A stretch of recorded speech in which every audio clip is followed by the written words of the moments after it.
আহ, আজকের দিনটা কি সুন্দর, বাতাসটাও খুব মিষ্টি। ধুর টুনি, একটু শান্তিতে ঘুমাতেও দিবি না। আর এই মৌমাছিগুলোর ভনভনানি, উফ, জাস্ট অসহ্য। এই বনের সবচেয়ে বড় আর শক্তিশালী আমি যেখানে খুশি গা ঘষবো, যা খুশি ভাঙবো। কারোর কিছু বলার সাহস আছে? হাতি ভাই, দয়া করে গাছটা এভাবে ঝাঁকি দিও না। পাশের ডালেই মৌমাছিদের বাসা, ওটা ভেঙে গেলে ওরা খুব কষ্ট পাবে। এই পুচকে টুনি আমাকে জ্ঞান দিচ্ছে। ওইটুকু মৌমাছি আমার কি করবে? আমার চামড়া কত মোটা জানিস? আমি কাউকে তোয়াক্কা করি না। এই হাতি, তোর এত বড় সাহস! দাঁড়া, তোর চোখ আমি ঠুকরে উপড়ে নেব। কাল্লু ভাই থামো, হাতির শক্তির সাথে তুমি একা পারবে না। রাগ না করে মাথা ঠান্ডা করো, আমাদের বুদ্ধির জোর খাটাতে হবে। রানীমা, হাতিটা আমাদের সবার ঘর ভাঙতে এসেছে।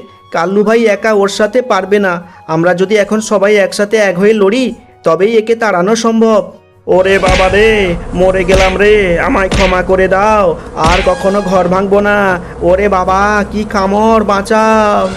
টুনি, আজ যদি আমি রাগের মাথায় একা যেতাম, তবে হাতিটা আমাকে মেরেই ফেলতো।